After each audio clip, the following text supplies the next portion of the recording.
Hello and welcome to another video.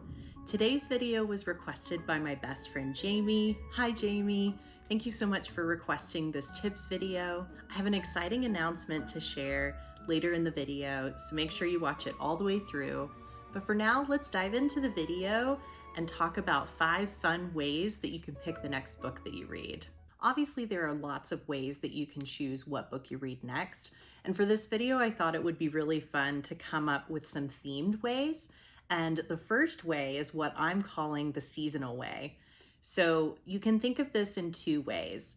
You can choose books that are set in the particular season that you find yourself in, so a very seasonally fitting read, or you could even choose books that have themes that resonate with a particular season. So for example, the vernal season or spring, you might think of new beginnings, planting seeds, literally or figuratively, or even gardening. And one book that I personally always think of in spring is The Secret Garden by Frances Hodgson Burnett. I'm really stumbling over my words this morning. The Secret Garden does take place in the springtime, but it also occurs through other seasons as the story develops. But for me personally, The Secret Garden is a book that I always gravitate towards in the spring. And so this is one that I definitely recommend in the spring season if you're choosing books based upon the seasonal way. For summer, you might consider books that are set in nature. Maybe characters are spending longer days outside. And one book that I really love to read in the summertime is The Little Paris Bookshop by Nina George. This book does take place in the summertime in France. And one of the things that I love about this book are the descriptions of the heat and the beautiful countryside in France. And there is a journey down a river, and so you get lots of water imagery as well, which I always associate water with the summertime as well. For the fall, since it's the autumnal season, you might consider books that center around themes of harvesting, learning to let go, perhaps even grief. Or, of course, we quite often think of the spooky season in the fall, particularly if you live in the Northern Hemisphere. And the book that I would like to recommend for reading in the fall is A Haunting Tale, Rebecca by Daphne du Maurier. This is an older copy, and I absolutely love this book so much. The title of the book is a character that we don't directly meet in the story, and the narrator of this book is not Rebecca. And that's all I will say about this book, but if you're looking for a hauntingly good read in the autumn, Rebecca is a really good one. For winter, you might choose a classic like Charles Dickens' A Christmas Carol, or you might even consider something like a nonfiction or poetry. One book that I personally gravitate towards in the winter season is Wintering by Catherine May. And this book is a nonfiction and partly memoir, I would say. And it really focuses on the lessons and the gifts that the winter season provide for us. Because winter can sometimes be a difficult season for people, especially if you have seasonal affective disorder. Wintering, I think, is a really good book to reflect upon what winter means to you and how we can picture it differently and also move through the season with greater ease. The second way that I've come up with for choosing the next book that you read is what I'm calling the moody way. Now, you could think of this as choosing a book based upon your current mood, or you could even choose a book based upon how you want your mood to eventually be. I feel that this way is somewhat self-explanatory. You're just choosing based upon your mood. But one other approach that you might use this way is to choose a genre based upon whatever mood you're in. You might be in the mood to read historical fiction, fantasy, science fiction, romance, memoirs, poetry, or even a combination of genres. And one book that I'm currently reading is quite a combination of genres, I would say. And it's Jane Austen's Bookshelf by Rebecca Romney. I just got this book recently and I am really loving it. It is a nonfiction and it follows the journey of a rare book collector, Rebecca Romney, as she goes on a quest to find out more about the women writers who influenced Jane Austen, both where their works sort of ended up as far as the canon of classic literature, and also finding out more about their lives and how they came to be published writers as well. I gravitated towards this book initially because it's about Jane Austen, who is one of my favorite authors, but what has kept me reading this book is the author's writing style and how I feel so inspired and educated while reading this book. So it definitely changes my mood when I sit down to read it. I might be feeling one way when I sit down, but then I'll feel really lit up after I've finished reading for a session. Before we move on to the next fun way to pick what you read, I'd like to share my exciting announcement, and that is that I'm switching platforms. And no, I don't mean I'm leaving YouTube. I am still going to be making bookish videos here on YouTube, but I will be switching from Patreon to Ko-fi. Now, maybe you've heard of Ko-fi, maybe you haven't.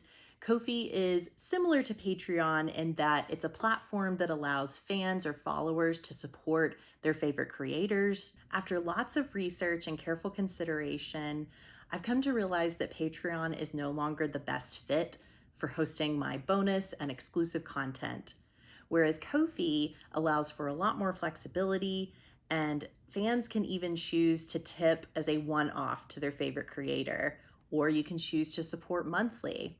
There's also a feature that allows the creator to have a fundraiser. One way that I plan to use that feature later this year is to fundraise to help me upgrade my camera gear, lighting, and other tech gear that will help me improve the quality of the videos that I make for you. The official launch of my Ko-fi page is March 20th, which falls on the spring equinox this year. But right now, you can actually check out my Ko-fi page during the soft launch, and I will leave a link in the description box below in case you want to check it out. The third way of picking the next book that you read is what I'm calling the colorful way. And this is where you choose a color and then pick a book that contains that color on the book cover.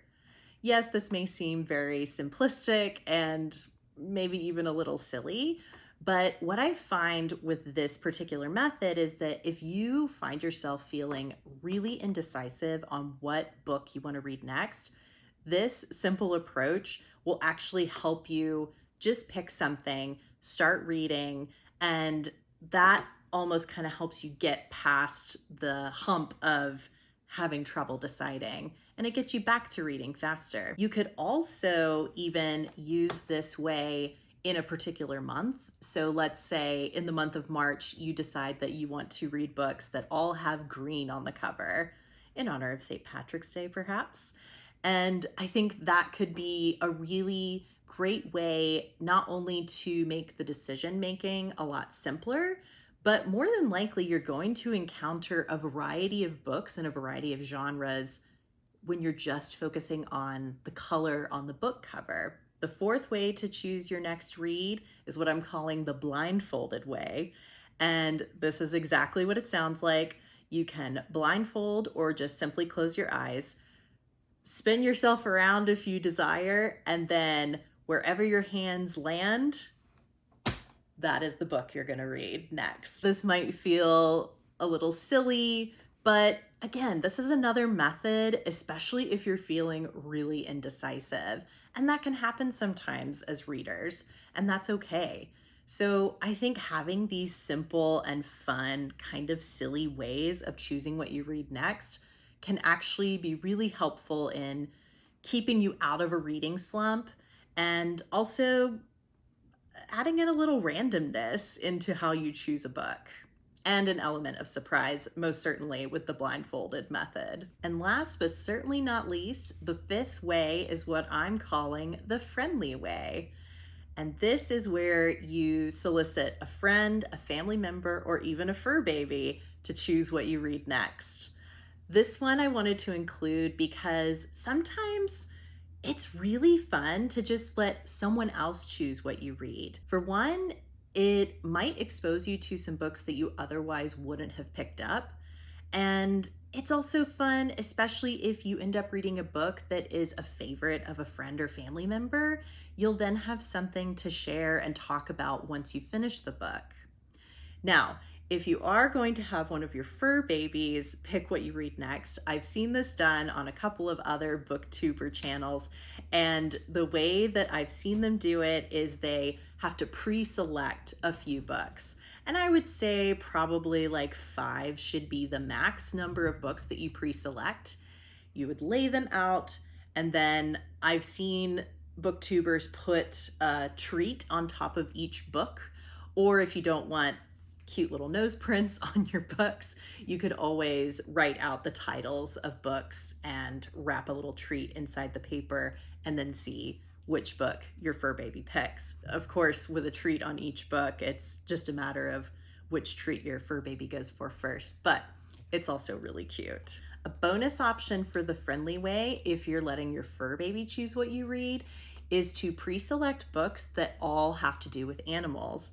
I think this would make it feel even more fitting, especially when your fur baby is picking out the read for you. And those are just 5 fun ways that I've come up with to help you pick the next book that you read. Let me know in the comments which way was your favorite that I offered in this video. And if you have any suggestions of your own or methods that you use to pick what you read next, definitely share those in the comments so that we can all get ideas from one another. I'd like to give a special thank you to my supporters both on Patreon and Ko-fi. Thank you so much for your support during this transition phase for my bonus and exclusive content, and also for your support over the past year. It has really meant so much to me, and I'm so incredibly grateful to have you cheering me on. Don't forget that you can check out my Ko-fi page now. There's a link in the description box. And if you have any lingering questions about why I'm making the switch from Patreon to Ko-fi, I've also included a link to a frequently asked questions PDF guide, so check that out. Thank you so much for watching. If you like this type of video with some bookish tips, give this video a thumbs up. If you ever have any specific video requests that you'd like to see from me, always feel free to drop those in the comments. Until next time, I hope you have a lovely and cozy book to curl up with. Bye-bye.